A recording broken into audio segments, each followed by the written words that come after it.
Does your VW seat do this? Rocking and rolling? That's because your bushing is bad. So how do we fix that? Well, I'm gonna show you. This bee wants to get out of the car. So we're working on a 1996 Volkswagen Polo. Volkswagen used this 3-point seat design from 73 on with air-cooled Beetles. So it's very similar, but of course we're focusing on water-cooled VWs today. They've got these seat guides, 3 pieces. One for each the bottom of the back seat legs, and a guide for the center here. When the center one disintegrates, you get that sloppiness. Removing this is a 5mm Allen wrench, and also on the other side here, just an adjustable to hold it. As far as the rear goes, you've got this trim panel that slides down over the frame. If you want to move the seat all the way forward, this just snaps in. Just pull it out. Generally, there's a black piece of plastic that snaps in here. You just want to pop that out as well. Once you get this Allen bolt off and the nut off, the seat is free to move all the way back. So you're just going to pull your release, lift it, and slide it backwards. Now you got to slide the seat far enough so that the release handle comes out of the pin here, like this, and then you'll be able to slide it all the way out. A bee keeps landing on me. Oh, it's not a bee.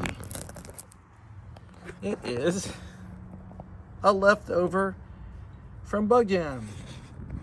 So if the sliders are in good shape and they don't need to be replaced, you don't have to take the seat out all the way.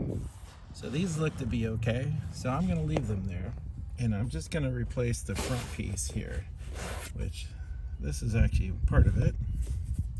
Let me show what that looks like. So this is the piece that just snaps right on in there, and that's the guide piece that keeps your seat from rocking and rolling. So again, it just snaps right on in, and then you can slide everything back together.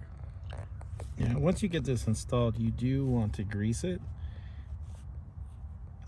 Typically I would use wheel bearing grease and put a little on there. Fortunately, I can't find my wheel bearing grease, so I'm going to be using white lithium grease, and I'll just put some of this on there.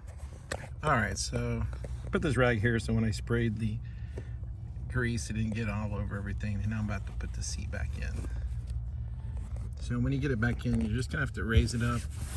It's kind of hard for me to hold the phone and do this at the same time, but you're going to raise it up. You need to guide this handle into that groove right there and then pull it forward. So I just want to be clear on when you're putting it back together. So this pin is going to be through here, so you have to pull this out in order to be able to slide the seat in forward. So as you're pulling the seat forward towards you, get the handle into this pin, pull it out, and then you'll be able to slide the seat into position.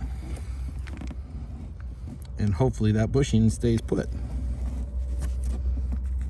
Once you get it in, you can lock it into place and then go ahead and put your bolt back in.